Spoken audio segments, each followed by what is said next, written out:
యేసయ్య ఈ లోకములో పాపానికి బానిసై ఏ గమ్యము లేని సంతోషము లేని పాపపు ఊబిలో పడి ఉన్న నన్ను నీ రక్తముతో నన్ను కొని నీ వాక్యముతో నీ ప్రేమతో నన్ను మార్చావు. ఈ జీవితమంతా నీ సాక్షిగా ఉంటానయ్యా. నాలాంటి వారిని అనేక మందిని నీ దగ్గరకు నడిపిస్తానయ్యా. నీ సన్నిధిలో బ్రతుకుతానయ్యా. ఇంక మహిమకరంగా నీ దాసుడిగా. Praise the lord. మన ప్రభువును రక్షకుడైన యేసుక్రీస్తు వారి కృప మనందరికీ తోడైండునుగాక. ఈ రోజున మన మధ్యన క్రాంతి కుమార్ గారు ఉన్నారు. వారు మాకు పరిచయస్తులు. వారి జీవితం గురించి మాకు కూడా తెలుసు. కానీ వారు ఎలా ప్రభువులోనికి వచ్చారు, ఎలా వారు మారు మనసు పొందారు, ఎలా వారు దేవుని తెలుసుకున్నారనే విషయాన్ని ప్రేక్షకులైనటువంటి మీకు కూడా తెలియజేయటం కొరకు మరి మీ ముందుకు వస్తున్నాం. ఈరోజు మన మధ్యన ఉన్నటువంటి క్రాంతి కుమార్ గారిని ఆహ్వానించుకుందాం. Praise the lord brother. ప్రభునామంలో మీకు శుభాలు. మిమ్మల్ని ఇంటర్వ్యూ చేయటం మాకు చాలా సంతోషకరంగా ఉంది. మీ నేపథ్యం, మీ పేరు, మీరు ఎక్కడ పుట్టారు, తల్లిదండ్రులు, మీ కుటుంబ విషయాలు మాకు కొంచెం తెలియపరుస్తారా? మంచిది. మన ప్రభువును మన రక్షకుడునైనా ప్రభు యేసుక్రీస్తు నామములో మీ అందరికీ వందనాలు తెలియజేస్తా ఉన్నాను. నా పేరు ముత్యాల క్రాంతి కుమార్. నా వయసు ప్రజెంట్ 34 సంవత్సరాలు. మా తల్లిదండ్రుల పేర్లు ముత్యాల దీవినమ్మ, అలాగే ముత్యాల కామేశ్వరరావు. మా తల్లిదండ్రులకు మేమిద్దరు సంతానం, మా అక్క, నేను. మేము పుట్టినప్పటి నుండి కూడా ఆర్థికంగా లోటులోనే పెరిగాం. మా పరిస్థితులంతా కూడా రెక్కాడితే కానీ డొక్కాడినటువంటి స్థితిలో నుంచి మా తల్లిదండ్రులు చాలా కష్టపడి మాకెంతో వాళ్ళు తినక పిల్లలకు తేవాలి, పిల్లలకు పెట్టాలి అనేటువంటి ఉద్దేశంతో వాళ్ళు తినకపోయినప్పటికీ కూడా ఇప్పుడే తిన్నాము, బయట తిన్నాము, పని దగ్గర తిన్నామని చెప్పి వాళ్ళు ఊరకనే చెప్పి మమ్మల్ని కడుపు నింపడం కోసం వాళ్ళు, మా అమ్మగారు అయితే ఆ దినాల్లో ఇటుకురాళ్ళు పనికి వెళ్ళేవారు, సున్నం పనికి. మా నాన్నగారు అయితే సెక్యూరిటీ జాబ్ చేసుకుంటూ ఆ వచ్చినటువంటి జీతంతోనే ఆ ఇంటద్దె కట్టుకొని, అలాగే మా అక్కని నన్ను కూడా గవర్నమెంట్ స్కూల్లో చదివించి వారి శక్తికి బట్టి కాదు, శక్తికి మించే వారు ప్రయాసపడి మమ్మల్ని ఇద్దరిని కూడా పెద్ద చేసి మమ్మల్ని ఈ స్థితికి తీసుకొచ్చారు. అలాగే మా తల్లిదండ్రులు కూడా మరి చిన్ననాటి నుంచి కూడా దేవుని యొక్క విశ్వాసంలో పెరిగిన వాళ్ళే. ప్రతి వారం కూడా చర్చికి మానకుండా వెళ్ళేవాళ్ళు. అమ్మ చాలా చక్కగా పాటలు పాడుతూ ఉంటుంది. నాన్నగారు చక్కగా వాక్యం కూడా ప్రతిరోజు కూడా చదువుతూ ఉంటారు, ధ్యానిస్తూ ఉంటారు. అలాగే వాక్యానుసారంగా నడిచేటువంటి తల్లిదండ్రులు పట్టడం మేమెంతో కూడా ధన్యులమని కూడా నేను భావిస్తూ ఉన్నాను. మరి అలాంటి దినాల నుంచి ప్రభు అయిన యేసుక్రీస్తు వారిని నేను కూడా తెలుసుకోవడానికి చాలా సమయం పట్టింది. కానీ ఆ లోకంలో ఉన్నటువంటి ఆ యొక్క పరిస్థితులను బట్టి నేను చాలా వరకు లోకంలో ఉండిపోయి జరిగించాల్సినటువంటి లోకములో ఎన్నైతే ఉన్నాయో అవన్నీ కూడా చేసినట్టుగా కూడా నేను తెలియజేస్తూ ఉన్నాను. అలాగే మా చదువులు కూడా గవర్నమెంట్ స్కూల్లోనే కొనసాగించాం. ఎట్టకేలకు దేవుని కృపను బట్టి 10వ తరగతి 3rd క్లాస్లో పాస్ అవ్వడం జరిగింది. అలాగే మా నాన్నగారు కూడా కోరికను బట్టి కాలేజీలో జాయిన్ చేయించడం జరిగింది, SRR కాలేజీలో. కానీ ఆ కాలేజీలోకి వెళ్ళిన తర్వాత ఉన్నటువంటి స్నేహితులను బట్టి నా పరిస్థితులంతా కూడా మార్చుకొని మరలా చదువుని విడిచిపెట్టేసి ఇక పూర్తిగా స్నేహితుల వైపు తిరిగి అనేకమైనటువంటి అలవాట్లకు కూడా బానిసయ్యాను. అలాగే జీవితంలో కొనసాగుతున్నటువంటి దినాల్లోనే మరి కాలేజీలో నేను మానేసి తల్లిదండ్రులు చెప్పి నేను చదవను, ఏదైనా ఉద్యోగం చేసుకుంటాను అని చెప్పడం జరిగింది. వాళ్ళు ఎంతో బాధపడి సరే ఏదో ఒక ఉద్యోగం చేసుకున్నాను అని చెప్పి అన్నప్పుడు ఇంకా అక్కడ నుంచి నా యొక్క ఉద్యోగ వ్యవస్థ ప్రారంభమైంది. ఒకటి కాదు, చెప్పుకుంటూ పోతే చాలా ఉద్యోగాలు జాయిన్ అయ్యాను. ఎక్కడ కూడా నేను సక్సెస్ అవ్వలేదు. ఏ పని చేసినా కూడా దాంట్లో విజయం రాలేదు. అలాగే ఎక్కడ ఉద్యోగం చేసినా నా ఉద్యోగము జనవరిలో ఫిబ్రవరిలో ఉద్యోగం వచ్చేది, కానీ డిసెంబర్ నెల రాగానే ఆ డిసెంబర్ నెలలో ఉద్యోగం పోయేది. అది ఎంతటి గొప్ప ఉద్యోగం అయినా సరే నాకు డిసెంబర్ క్రిస్మస్ పండుగ వచ్చే టయానికి నాకు ఉద్యోగం ఉండేది కాదు. అవతల వాళ్ళు తీసేయడమో లేదా నేను మానేయటమో ఏదో ఒకటి జరిగేది.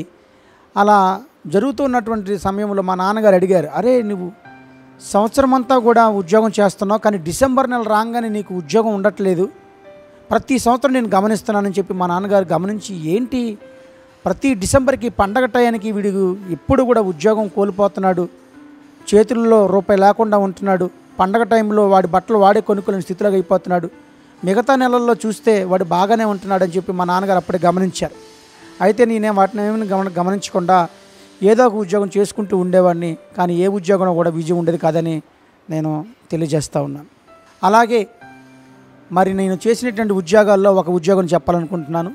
నేను ప్రైవేట్గా లోన్స్ చేసేవాడిని. హెచ్డిఎఫ్సిలో కానీ, ఐసిఐసిలో కానీ, యాక్సిస్ బ్యాంకులో కానీ, అండ్ అలాగే ఫుల్ట్రన్లో కానీ, బజాజ్ ఫైనాన్స్లో కానీ, టాటా క్యాపిటల్లో కానీ, హెచ్డిబి బ్యాంకులో కానీ, వీటన్నిటిలో కూడా నేను పర్సనల్ లోన్స్ ఇప్పించేవాడిని. గవర్నమెంట్ ఎంప్లాయీస్కి కానీ, ప్రైవేట్ ఎంప్లాయీస్కి కానీ వాళ్ళ దగ్గర ఉన్నటువంటి డాక్యుమెంట్స్ తీసుకొని వాళ్ళకి సంబంధించినటువంటి సిబిల్ స్కోర్ ఇవన్నీ కూడా చెక్ చేసి వారికి వచ్చేటువంటి ఇన్కమ్ను ఆధారంగా చేసుకొని వారికి 2 లక్షలు, 3 లక్షలు, 10 లక్షలు, నేను హైయెస్ట్గా ఇప్పించింది 12-13 లక్షలు ఒక మనిషికి ఇప్పించింది. అలాగా అవతల వారి ఇన్కమ్ను బట్టి కూడా లోన్స్ చేసేవాడిని.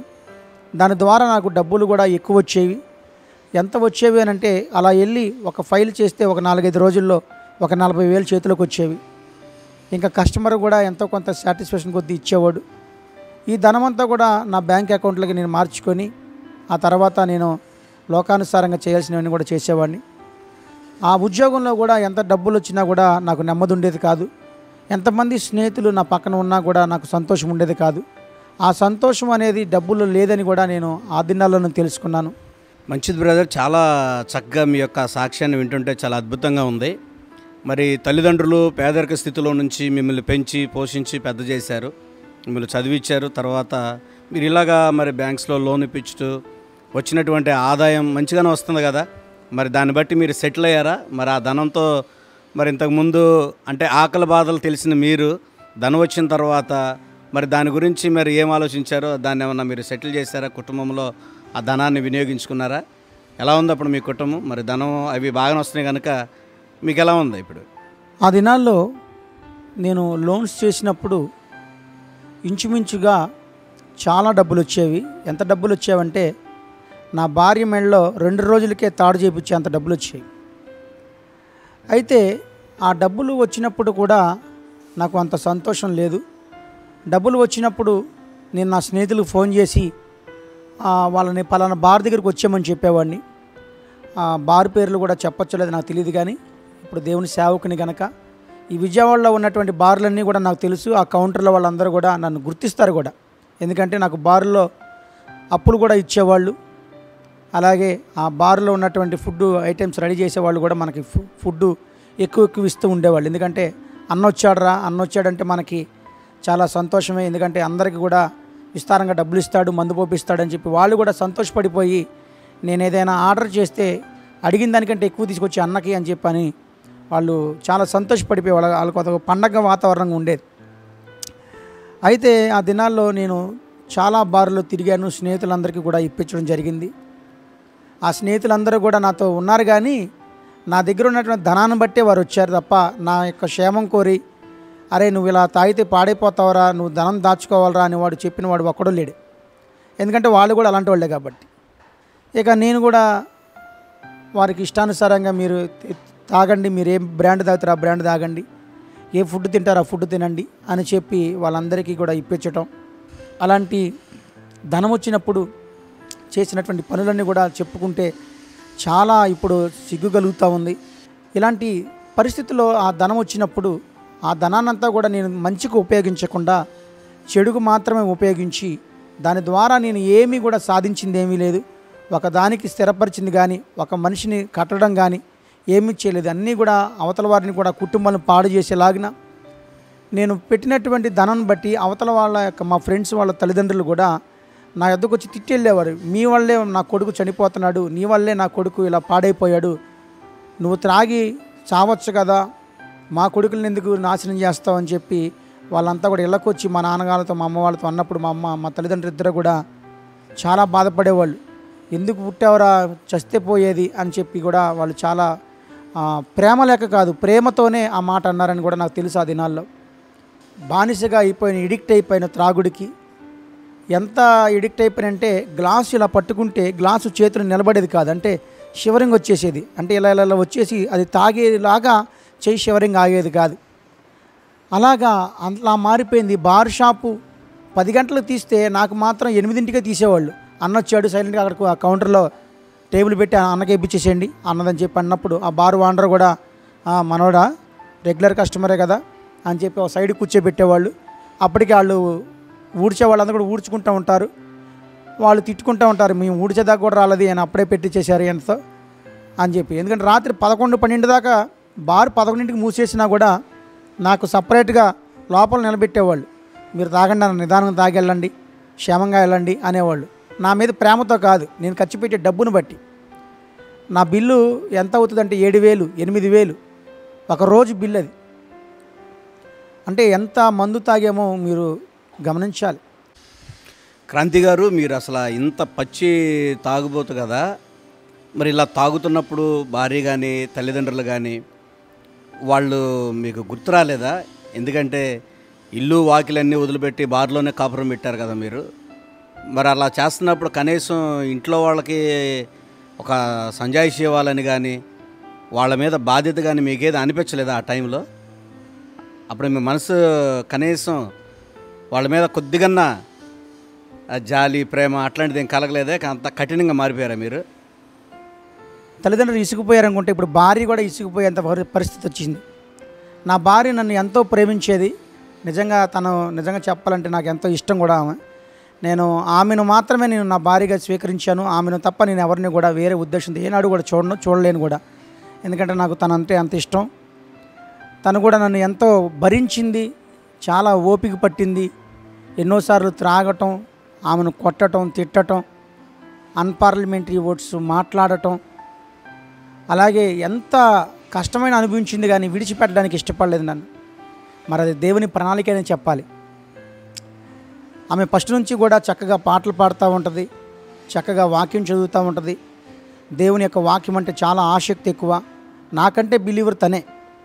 అయితే నేను ఎంత చేసినప్పటికీ కూడా తను చాలా ఓర్పుతో ఓపికతో ఉండి ఎన్నో దినాలు ఆహారాన్ని తినకుండా ఉపవాసాలుండి నా భర్తను మార్చవా అని చెప్పి ప్రభుతో పెనుగులాడింది. ఆనాడు యాకోబు పెనుగులాడినట్టుగా. అయితే ఒకానొక దినమున తను చాలా బాధతో సన్నగా అయిపోయింది.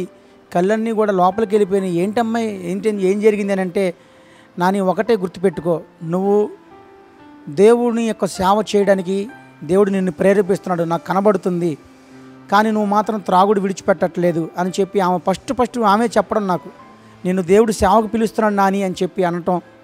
దేవుని సేవ అంటే ఏంటమ్మా, నాకు బైబిల్ చదవడమే రాదు, చర్చికి ఏనాడు కూడా వెళ్ళలేదు, పండగకు మాత్రం వెళ్తాను లేదా 31st వెళ్తాను, మా నాన్నగారు బాధపడతారని ఆ వాగ్దానాలు తీసుకొని వెంటనే చర్చికి వచ్చావా అంటే ఇదిగో నాకు ఈ వాగ్దానం ఇచ్చారని చెప్పుకోవడానికి వచ్చాను తప్ప నన్ను సేవకు పిలవడం ఏంటమ్మా అని చెప్పి అన్నప్పుడు తను చాలా నన్ను వాదించేది.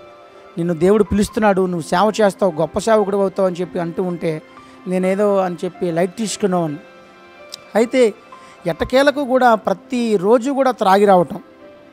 వారానికి ఒకరోజు తాగేవాళ్ళు ఉంటారు, వారానికి 2 రోజులు తాగేవాళ్ళు ఉంటారు. కానీ నేను ఉదయం 10ంటికి ఇస్త్రీ బట్టలు వేసుకుని వెళ్తే సాయంకాలం 11:30, 12, 1 గంట, 2 ఆ టైం దాకా నేను బార్లోనే ఉంటూ ఇంటిలో అసలు పట్టించుకునేవాడిని కాదు. ఆ టైంలో మరలా బండి మీద రావటం, డ్రింక్ అండ్ డ్రైవ్ కేసులు రాయటం, మరలా బండి ఆ స్టేషన్కి తీసుకెళ్ళటం, వాళ్ళు మరలా స్టేషన్కి ఉదయాన్నే వెళ్ళి ఒక 3,000 ఎంతో కట్టి ఆ బండిని తెచ్చుకోవటం, మరలా అలా నాకు డబ్బులు ఎంత పోయినా కూడా నాకు బాధ ఉండేది కాదు. ఊరకనే ఆ త్రాగుడికి బాగా బానిసైపోయేవాడిని. ఇంట్లోకి వచ్చేవాడిని, వాళ్ళని కూడా చక్కగా ఎన్ని రకాల మాటలు మాట్లాడాలో అన్ని రకాల కూడా మాటలు మాట్లాడడం జరిగింది. కానీ మా తల్లిదండ్రులు, నా భార్య, ముగ్గురు కూడా సమానమని చెప్పాలి. ఎందుకంటే వాళ్ళు ఓర్చుకున్నారు నా విషయంలో. దేవుడు నా ప్రార్థన అంగీకరిస్తాడని మా నాన్నగారు, అలాగే దేవుడు నా ప్రార్థన అంగీకరిస్తాడని మా అమ్మ, అలాగే నా భార్య కూడా దేవుడు నా ప్రార్థన అంగీకరిస్తాడు, వీడు ఖచ్చితంగా మారతాడని చెప్పి అందరూ కూడా నిర్ణయించేసుకున్నారు. నాకు మాత్రం ఏమాత్రం కూడా విశ్వాసం లేదు. అలాంటి టైంలో కూడా మరి వాళ్ళంతా బిలీవ్ చేయటం, మరి ముఖ్యంగా నా భార్య అయితే ఉపవాసాల మీద ఉపవాసాలు. అసలు నిజంగా ఈరోజు నేను ఇలా ఉండడానికి కారణం నా భార్య ప్రార్థన అని చెప్పాలి, సాటి అయిన సహాయం అని చెప్పాలి. నిజంగా అందుకనే నేను తను బాగా ఇష్టపడుతూ ఉంటాను. తను చేసిందంతా ఇంత అంతా కాదు. అలాగే ఆర్థికంగా సపోర్టు. నేను త్రాగినటువంటి డబ్బులన్నీ కూడా ఖర్చు పెట్టేసేవాడిని. నా భార్యకు ఎంతో కొంత వచ్చేవి, ఆ డబ్బులు కూడా నేను తీసుకుని త్రాగేయటం. ఆమెకు తెలియకుండా ఏటీఎంలో డ్రా చేయడం, ఫోన్పేలో ట్రాన్స్ఫర్ చేసేసుకోవటం, తర్వాత ఆమె బాధపడటం, ఇవన్నీ కూడా జరుగుతూ ఉండేవి. అయినా సరే తను ఓపికతో ఉండటం, నా భార్య గురించి నిజంగా చాలా దేవుడు మంచి భార్యను జతపరిచాడని చెప్పాలి. అలాగే అలా త్రాగి ఉండడం ద్వారా పెళ్ళయి 5 years అయిపోతూ ఉంది. ఇంకా పిల్లలు లేరు. నా భార్య చూస్తేనేమో అసలు నేను తల ఎత్తి చూడలేకపోయాను ఆమె ముఖాన్ని. ఏంటంటే ఎంతసేపు బయటే ఉండేవాడిని, మరి ఎంత మాత్రం కూడా పట్టించుకునేవాడిని కాదు.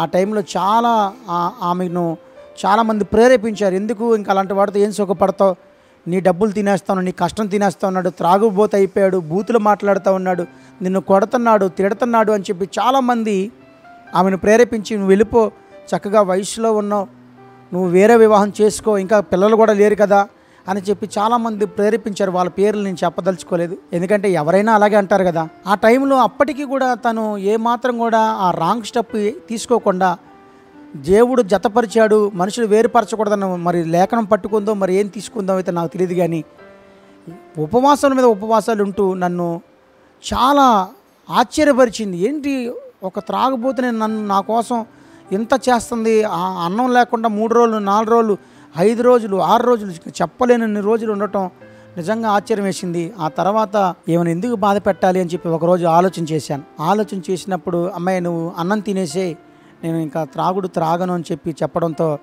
నువ్వు ఎన్నోసార్లు ఇలాగే నాతో చెప్పావు, నువ్వు మాట మీద నిలబడలేదు, ఇప్పుడు కూడా నువ్వు నిలబడవని నాకు తెలుసు అని అంటుంది.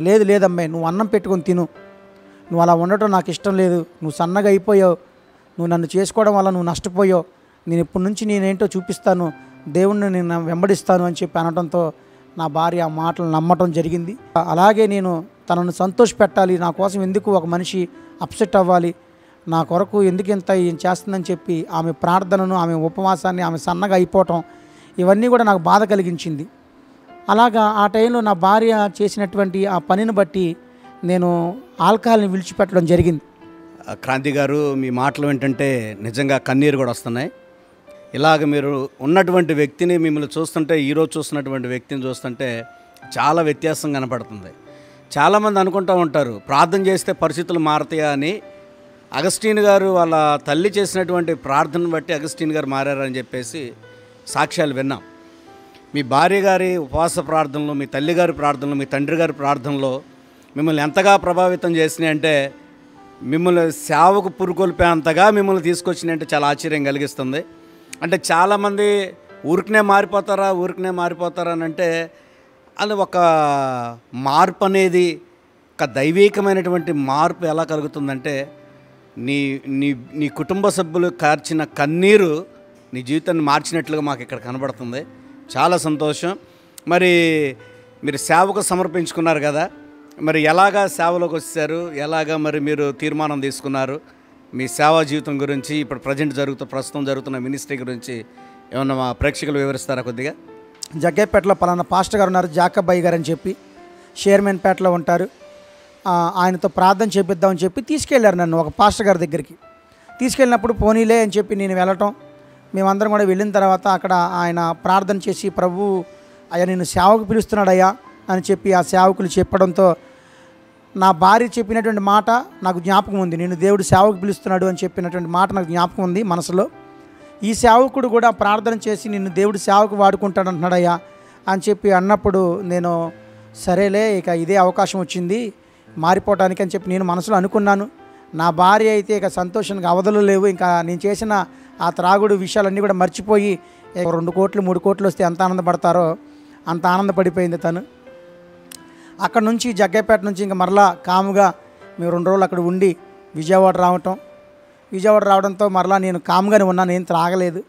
అయితే నా భార్య యథావిధిగానే జాబ్కి వెళ్ళింది. నా తల్లిదండ్రులు కూడా వారు చేయాల్సిన పనుల్లో వారు ఉన్నారు. ఒకరోజు ఖాళీ సమయం దొరికినప్పుడు ఇంట్లో, ప్రభువా నువ్వు నన్ను సేవకు పిలుస్తున్నావు అని చెప్పి నా భార్య చెప్పింది. అలాగే అక్కడ ఉన్నటువంటి జగ్గైపేటలో షేర్మెన్పేటలో ఉన్నటువంటి జాకబ్బయ్య గారు కూడా చెప్పారు. మరి వాళ్ళతో మాట్లాడినటువంటి దేవుడు నాతో కూడా నాకే డైరెక్ట్గా చెప్పచ్చు కదా అని చెప్పి నాకు తెలియనటువంటి ప్రార్థన ఏదో చేసినప్పుడు బైబిల్ గ్రంథాన్ని ఇలా ఓపెన్ చేశాను. ఓపెన్ చేయగానే యెహోషువ గ్రంథం 1:8 ఈ ధర్మశాస్త్ర గ్రంథమును నీవు బోధింపక తప్పిపోకూడదు అని చెప్పి రావటం నాకు ఆశ్చర్యానికి గురి చేసింది. ఈ గ్రంథాన్ని బోధించాలి, ఆయనేమో సేవకు పిలుస్తున్నాడని చెప్పాడు, నా భార్య సేవకు పిలుస్తున్నాడని చెప్పటం, ఇవన్నీ కూడా నేను ఆశ్చర్యపోయాను. తర్వాత మరలా దేవుడిని అలాగే అడగటం ప్రారంభించాను. దేవుడు సేవకే అని చెప్తా అంటున్నాడు. అయినా నాకు బలం చాలట్లేదు. సేవ అంటే అన్నీ మానేయాలి, చాలా సీరియస్గా ఉండాలి, సిన్సియర్గా ఉండాలి. నేను చాలా కన్ఫర్మేషన్ తీసుకోవడానికి ఎన్నో ప్రయత్నాలు చేశాను ప్రభు దగ్గర. అయితే ఎట్టకేలకు ఆ టైంలో నాకు చాలా 2-3 ప్రశ్నలు బలంగా ఆయనతో వేయాలి అని చెప్పి అనుకున్నప్పుడు మరి ఆ టైంలో ప్రభువా, సేవకుడి ద్వారా మాట్లాడావు, నా భార్య ద్వారా మాట్లాడావు, వాక్యం ద్వారా మాట్లాడావు, మరి ఇప్పుడు నేను అడిగేటువంటి ప్రశ్నకు కూడా నాకు సమాధానం చెప్పాలి అని చెప్పి అన్నప్పుడు ప్రార్థన చేసి పడుకున్నప్పుడు తెల్లవారుజామున ఆయన స్వరాన్ని వినడం నేను గుర్తించాను. నువ్వు ఏ ప్రశ్న వేస్తావు వేయి, నేను దానికి సమాధానం చెప్తాను అని చెప్పి అనటం నాకు ఆశ్చర్యం గురించి ఉలిక్కిపడి లేచాను. ఇంకా ఆ రోజు నుంచి చిన్నగా ప్రార్థన చేసి ఆయన ప్రశ్నలు వేశాను. అయ్యా, నేను నీ సేవ చేయాలంటే, నీ వాక్యాన్ని ప్రకటించాలంటే, త్రాగుబోతుగా ఉన్నప్పుడు 8 లక్షల రూపాయలు అప్పు అయిపోయింది. నేను అందరి దగ్గర అప్పులు చేసేసాను. బండి ఫైనాన్స్ ఉంది, అన్ని బ్యాంకుల్లో అప్పులు ఉన్నాయి. ఇవి అప్పులన్నీ కూడా నాకు తీరిస్తే నేను ఈ సేవ చేస్తానయ్యా అని చెప్పి అనటంతో ప్రభువు ఆ తర్వాత రోజు నీ అప్పెంతో మొత్తం కూడా డైరీలో రాసుకో అని చెప్పి అనడం నేను స్పష్టంగా విన్నాను ఆయన స్వరాన్ని. విన్నప్పుడు ఉలిక్కిపడి లేచి అమ్మాయి లెగు అని చెప్పి నా భార్యని లేపితే, ఏంటి నాని అని అంటే, ఇలా నీ అప్పెంతో రాసుకో డైరీలో, నేను తీరుస్తానని చెప్పి అన్నాడు అమ్మాయి. ఒక ప్రభు స్వరం వచ్చింది అని చెప్పి అన్నప్పుడు, నాని, ప్రభువు నీకు ఏది బయలుపరిస్తే అది చెయ్యి, నువ్వు దేవుని సేవకే, ఆ సేవకుడు చెప్పాడు, నేను చెప్తున్నాను, నీకు వాక్యం ద్వారా కూడా వచ్చింది, ఇప్పుడు దేవుని స్వరం కూడా నువ్వు డైరెక్ట్గా విన్నావు అని చెప్పి నన్ను ఎంకరేజ్మెంట్ చేసేది. నువ్వు ఏ ఉద్యోగం చేయబాకు, నేను చూసుకుంటాను, నేను జాబ్కి వెళ్తాను, నువ్వు ప్రాక్టీస్ అవ్వు, బైబిల్ ధ్యానం చేసుకో, ఏదైనా క్లాస్లో జాయిన్ అవుతానంటే జాయిన్ అవ్వని చెప్పి నాకు బ్యాక్ బోన్గా ఉంది. ఒక విధంగా ఈ సేవ చేయడానికి కేవలం తను వెనకాల ఉండి నాకు సపోర్ట్ చేయడమే ఆర్థికంగా. తను చాలా కష్టపడేది. ఎంత డబ్బులు వచ్చినా కూడా తీసుకొచ్చి నా ఎక్విప్మెంట్స్కి, నా బైబిల్స్కి, ఇంగ్లీష్ బైబిల్ అని, తెలుగు బైబిల్ అని, ఆ టెస్ట్ మనీస్ బుక్స్ అని అన్నీ కూడా కొని నాకు అన్నీ సమకూర్చింది. నాని, ఇగో ఈ బుక్స్ చదువుకో, ఈ ఫ్రూట్స్ తిను అని చెప్పి అంతా కూడా హెల్త్ పరంగా నాకు అంతా తీసుకోవటం అంతా కూడా నాకు చాలా ఆశ్చర్యం అనిపించింది. ఇక నేను కూడా స్నేహితుని విడిచిపెట్టి ఆ పుస్తకాలు ఓపెన్ చేయడం మొదలుపెట్టాను. ఇక అప్పుడు ప్రభు 8 లక్షల రూపాయలు రాసుకోమన్నాడు కదని చెప్పి నేను బజాజ్ ఫైనాన్స్లో ఎంత తీసుకున్నాను, హెచ్డిబి బ్యాంక్లో ఎంత తీసుకున్నాను, అలాగే టాటా క్యాపిటల్లో ఎంత తీసుకున్నాను, బండి ఫైనాన్స్ ఎంత, గోల్డ్ ఫైనాన్స్ ఎంత అని, ఇంకా ఫోన్ల ద్వారా యాప్లు వచ్చినాయి కదా, ఆ యాప్ల ద్వారా ఎంతెంత డబ్బులు తీసుకున్నాను అని ఇవన్నీ కూడా నేను మొత్తం రాసుకుంటే ఇంచుమించుగా 8 లక్షల రూపాయల వరకు తేలినప్పుడు ప్రభువా, నువ్వు చెప్పినట్టుగానే డైరీలో నేను రాసుకున్నానయ్యా అని చెప్పి అన్నప్పుడు ఆ తర్వాత రోజు దేవుని స్వరం, ఈ అప్పు అంతా కూడా దేనికోసం చేసావు, ఇప్పుడు నేను ఈ అప్పుని నీకు సహాయం చేస్తే నువ్వేం చేస్తావు అని ఆయన ప్రశ్న వేయటం నాకు ఆశ్చర్యంగా అనిపించింది. మన ప్రభు అయిన దేవుడు దర్శనాల ద్వారా మాట్లాడే దేవుడు అని నాకు అప్పుడే తెలిసింది. అబ్రహాంతో మాట్లాడినట్టుగా, యాకోబుతో మాట్లాడినట్టుగా నాతో కూడా ఆ దినాల్లో మాట్లాడటం నేను ఆశ్చర్యం గురయ్యి నేను ఒకటే అన్నాను, ప్రభువా, ఈ అప్పంతా కూడా నేను త్రాగడానికే ఖర్చు పెట్టాను, అవతల వారిని చెడపడానికే ఖర్చు పెట్టాను, కాబట్టి ఈ అప్పు నాకు సహాయం చేస్తే నీ సేవ చేస్తాను, అంతేకాదు ఇక త్రాగుడును మర్చిపెడతాను, స్నేహితులను విడిచిపెడతానని చెప్పి ఆయనకు వాగ్దానం చేశాను. చేసినప్పుడు ఆయనకి ఇష్టమైంది. ఒకరోజు మా అత్తగారు ఫోన్ చేసి, బాబు, మనకున్నటువంటి స్థలం ఒకటి అమ్మేమయ్యా, 2 లక్షల రూపాయలు, వచ్చి తీసుకుని వెళ్ళండి అని చెప్పి ఆమె ఫోన్ చేయటం, నేను కూడా బజాజ్ ఫైనాన్స్లో 2 లక్షలు కావాలయ్యా, 2 లక్షలు ఇస్తే అప్పు తీరిపోద్దని ప్రార్థన చేయటం, ఇవి రెండూ కూడా ఒక వారం రోజుల్లో అయిపోయింది. అలాగే దాని తర్వాత ఉన్నటువంటి అప్పు అంతా కూడా నా భార్య ఉద్యోగం చేయటం, నా భార్య పిఎఫ్ ద్వారా, అలాగే నా భార్య చేసేటువంటి ఆ ఇన్సెంటివ్ల రూపంలో వచ్చినటువంటి ధనం ద్వారా, అలాగే అనేక రకాలైనటువంటి ద్వారాలు తెరవటం దేవుడు ఆశ్చర్య రీతిలో సహాయం చేసి ఒక సంవత్సరంన్నర లోపే అనుకుంటా 8 లక్షల అప్పు రూపాయి లేకుండా తీరిపోయింది. దేవునికి మహిమ కలుగును గాక. ఆ 8 లక్షల రూపాయలు అప్పు తీరిపోయినప్పుడు ఇప్పుడైనా నమ్ముతావా, నేను నిన్ను సేవకు పిలుచుకుంటున్నానని చెప్పి అనటం, నేను ఇంకా ఆ మాటకి ఇంక నేనేం చెప్పలేకపోయాను. ప్రభా, సేవ చేస్తాను, నువ్వు నన్ను పిలుస్తున్నావు, నాకు అర్థమైంది. 8 లక్షల రూపాయలు అప్పు తీరడం అంటే మామూలు విషయమా? 8 లక్షల అప్పు తీరాలంటే నిజంగా 10 సంవత్సరాలు కట్టాలి, నాకు సంవత్సరంన్నరలో తీర్చేసావు అని చెప్పి నేను ఆశ్చర్యం గురైన. ప్రభా, ఇంకొక మాట అడగనా అన్నాను. ఏంటి అని చెప్పి ఆయన అనటం ఒక ముఖాముఖిగా మాట్లాడినట్టే, నాకు వాక్యం ద్వారా కంటే ఎక్కువ ఆయన స్వరం ద్వారా వినిపించటం నాకు చాలా ఎంత దగ్గరగా వచ్చాడో నాకు నిజంగా అప్పుడు నేను ఆయన ప్రేమను గుర్తించాను. ఆ టైంలో ఏం కావాలి నీకు, ఇంకోటి ఏం కావాలంటే, అయ్యా నాకు వివాహం జరిగి 4 సంవత్సరాలు దాటిపోతుంది, పిల్లలు లేరయ్యా అని చెప్పి అన్నప్పుడు, సరే నీకు మగబిడ్డనిస్తాను సరేనా అని చెప్పి అనటం. అనినటువంటి ఒక నెల రోజుల తర్వాతే ఆమె కన్సీవ్ అవ్వటం. మేము వెళ్ళి ఆ రిపోర్టు చెక్ చేసుకొని చక్కగా ప్రెగ్నెన్సీ టెస్ట్ అన్నీ చేసుకొని ప్రెగ్నెన్సీ కన్సీవ్ అవ్వటం, దేవునికి మహిమ చెల్లించడం, ప్రభు చెప్పినట్టుగానే మగబిడ్డ పుట్టడం ఎంతో ఆశ్చర్యానికి గురి చేసింది. ఇప్పటికైనా నమ్ముతావా, నేను నిన్ను సేవకు పిలుస్తున్నానని చెప్పి అన్నప్పుడు నేను ఇంకేమీ మాట్లాడకుండా దేవా నీ సేవ చేస్తాను అని చెప్పి అన్నాను. అనిన తర్వాత ప్రభు మరి ఈ హాస్పిటల్కి మరి డబ్బులు నేనేమో ఉద్యోగం చేయట్లేదు, నేను ఓన్లీ బైబిల్ మాత్రమే ధ్యానం చేస్తున్నాను, మరి ఎట్లా ఈ డబ్బులు ఏమి అని చెప్పానంటే, నా ప్రభు కృప చూపించి తను చేస్తున్నటువంటి సంస్థలోనే ఇన్సూరెన్స్ ఉందని మాకు తెలియదు. ఆ ఇన్సూరెన్స్ ద్వారానే రూపాయి కూడా పెట్టుబడి లేకుండా ఆ హాస్పిటల్స్ యాజమాన్యమే పెట్టుకొని, అలాగే ఆ దినాల్లోనే మరి ప్రభువా మరి నీ సేవ చేయడానికి నిర్ణయించుకున్నాను, మరి ఎక్కడ జాయిన్ అవ్వమంటావు, ఏ క్లాసులు అవి ఉంటాయంట కదా బైబిల్ క్లాసులు, అవి ఎక్కడ జాయిన్ అవ్వాలి అని చెప్పి అడిగినప్పుడు, నేను ప్రతి వారం వెళ్ళేటువంటి church Holy Cross Ministries church, ఆ church pastor CH David Brahmam garu చాలా ఆత్మపూర్ణులు, చాలా చక్కగా దేవుని వాక్యాన్ని ప్రకటిస్తారు. నాకు ఆయన వాక్యం అంటే కూడా చాలా ఆసక్తి, చాలా శ్రద్ధగా చెప్తారు. 30 ఏళ్ళు 40 ఏళ్ళు అనుభవం గల దైవజనులు. ఆ సేవకుడిని దేవుడు చూపించి, నా సేవకుడైన బ్రహ్మం చాలడా, నీకు బైబిల్ క్లాసులు ఏం అవసరం లేదు, నా సేవకుడైన బ్రహ్మం చాలడా, ఆయన చెప్పినటువంటి సందేశాలను విను అని చెప్పడంతో ఆ టైం నుంచి నేను ఇంకా చర్చికి రెగ్యులర్గా వెళ్ళటం, ఆయన చేసినటువంటి వీడియోస్ యూట్యూబ్లో చూడటం, ప్రతిరోజు కూడా ఒక వీడియో, ప్రతి వారం కూడా ఆయన సన్నిధికి వెళ్ళటం, సేవకులు చెప్తున్నటువంటి వాక్యాన్ని వినటం అంతా కూడా గ్రహించి అక్కడే నేర్చుకున్నాను. వాక్యం చెప్పడం కానీ, వాక్యం వినటం కానీ, ఆ వాక్యాన్ని ఎట్లా వాళ్ళు చెప్తున్నారు, ఎట్లా చేశానని చెప్పి అవన్నీ వినటం కూడా నేను నేర్చుకుంది ఆ దేవుడి బ్రహ్మం గారి దగ్గర నేర్చుకున్నాను. నా ట్రైనర్ అని కూడా చెప్పాలి ఒక విధంగా. ఆయనకు తెలియదు ఆ విషయం, నేను ఆయన పేరుని ఎక్కడ ఉపయోగించలేదు. ఆయన చెప్పినటువంటి వాక్యాన్ని విని దేవునిలో ఇంకా బలపడి దేవుని సేవకు నన్ను పిలిచాడు. ఇప్పుడు దేవుడు కూడా ఈ సేవకుని దగ్గర నువ్వు విను అని చెప్పి నేర్చుకోవడం, ఇవన్నీ కూడా నేర్చుకున్న తర్వాత దేవా ప్రభువా మరి అంతా కూడా చక్కగా నడిపిస్తున్నావు. అలాగే కుటుంబానికి కావాల్సిన పోషణ అంతా కూడా ఆశ్చర్యకరంగానే. అంతకుముందు త్రాగుబోతుగా ఉన్న దినాల్లో అందరి దగ్గర అన్న ఒక 500 ఉంటేవా, ఒక 1000 ఉంటేవా అని చెప్పి అడిగేవాడిని. కానీ ఎప్పుడైతే దేవుని యొక్క బైబిల్ పట్టుకున్నానో నాకు ఆశ్చర్యకరమైన రీతిలో సహాయం అందేది, అసలు ఊహించలేదు. ఆ తర్వాత దేవుడు నన్ను ఇంకా కన్ఫర్మేషన్ అయిపోయి సేవకు పిలుస్తానని చెప్పి నేను నిర్ణయించుకొని ఇక అలాగే ఎక్కడికి వెళ్లకుండా ఇంచుమించుగా 5 సంవత్సరాలు ఒకే ఇంటిలో ఉండిపోయి ఆ గదిలోనే ఒక్క చైర్లోనే 5 సంవత్సరాలు ఏ పని చేయలేదు. ఓన్లీ ఆ బైబిల్ పుస్తకాలు, దానికి సంబంధించినటువంటి ఎక్విప్మెంట్ సంబంధించిన పుస్తకాలు అవి చదువుకోవటం, నిద్ర వస్తే కాసేపు పడుకోవటం, ఆకలిస్తే కొంచెం అన్నం తినటం, మళ్ళీ బైబిల్ చదువుకోవడం, మరలా ప్రార్థన చేయడం, ఇలాగే 5 సంవత్సరాలు గడిచిపోయింది. ప్రభా మరి ఆ చేస్తున్న ప్రార్థనలను ప్రభా సేవ ఎక్కడ ప్రారంభించాలి అని చెప్పి నేను అడగటం, ఆయనేమో CHITTOR చిత్తూరు అనేటువంటి ఊరిని అక్షరాలతో నాకు చూపించాడు.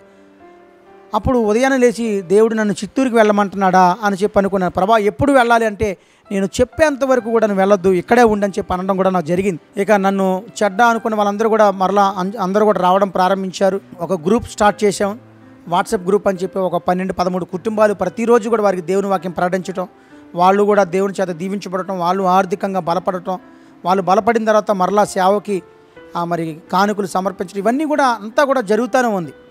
దేవుడు ఎక్కడా కూడా మమ్మల్ని సిగ్గుపరచలేదు. చాలా సంతోషం క్రాంతి గారు, చాలా విషయాలు మీరు చెప్పారు. నిజమే, దేవుడు ఎన్నుకుంటే, దేవుడు పిలిస్తే పరిచర్య ఎలా ఉంటుందనేది మిమ్మల్ని చూసినప్పుడు చాలా అర్థవంతంగా కనబడతా ఉంది, ఒక క్లారిటీగా ఉంది. సో మీ పరిచర్య కూడా మేము చూస్తూ ఉన్నాం. మీరు కూడా పేదల మధ్యలోకి వెళ్ళి సెమీ క్రిస్మస్లు చేసుకోవటం, సువార్త చేయటం, వారు ఫుడ్ డిస్ట్రిబ్యూషన్ చేయటం, ఇటువంటి కార్యక్రమాలు కూడా మీరు చేస్తున్నారు. ఒకప్పుడు భయంకరమైనటువంటి త్రాగుబోతుగా, బాధ్యత లేనటువంటి ఒక వ్యక్తిగా ఉన్న మీరు మరి మీ తల్లిదండ్రుల ప్రార్థన వల్ల, మీ భార్య ప్రార్థన వల్ల, అనేక మంది సేవకుల ప్రార్థన వల్ల మీరు దేవుని యొక్క సేవను చేయాలని నిర్ణయించుకున్నారు. ఇది ఊరికనే సేవ చేయాలని వస్తే అయ్యే పని కాదనేటటువంటిది ఇక్కడ చాలా క్లారిటీ కనబడుతుంది. సేవ అంటే ఎంత కష్టతరమైనది, దేవుని ప్రణాళిక ఎలా ఉంటుంది అనేది చాలా స్పష్టంగా మీ ద్వారా మాకు అర్థమవుతూ ఉంది.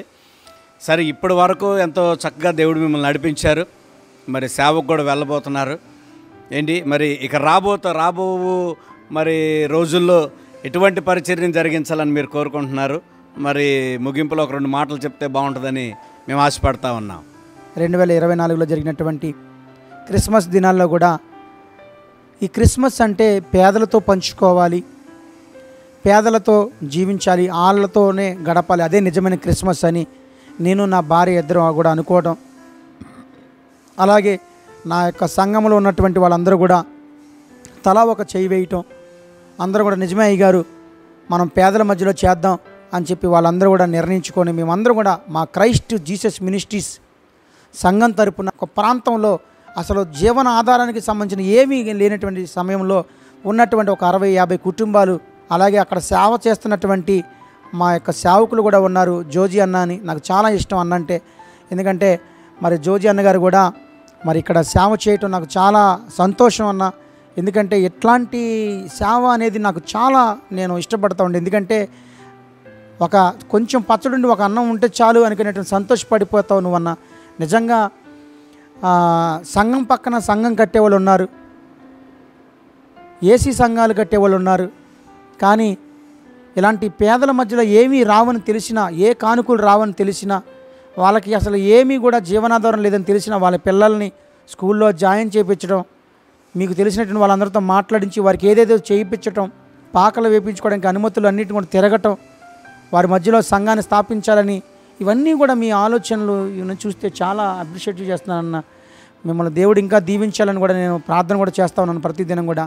మరి భోజనం సిద్ధపరిచేయటం, అలాగే దుప్పట్లు పంచిపెట్టడం, వారికి దేవుని వాక్యాన్ని ప్రకటించడం, స్తుతులతో స్తోత్రాలతో దేవుని స్తుతించటం, అలాగే అన్ని రకాలుగా కూడా మేము చాలా ఎప్పుడూ కూడా నా జీవితంలో నాకు 35 సంవత్సరాలు, ఈ 35 సంవత్సరాల్లో ఎన్నో క్రిస్మస్లు జరుపుకున్నాను, కానీ పోయినసారి జరిగినటువంటి క్రిస్మస్లో నాకు కలిగినటువంటి ఆనందం ఇంత అంతా కాదని కూడా నేను చాలా సంతోషంతో కూడా నేను తెలియజేస్తా ఉన్నాను. ఈ సాక్ష్యాన్ని ఇలా దేవుడు ఈ వాక్యము రూపంలో అలాగే ఈ మీడియా ద్వారా మీ అందరితో పంచుకోవడం కూడా నాకు సంతోషకరంగా ఉంది.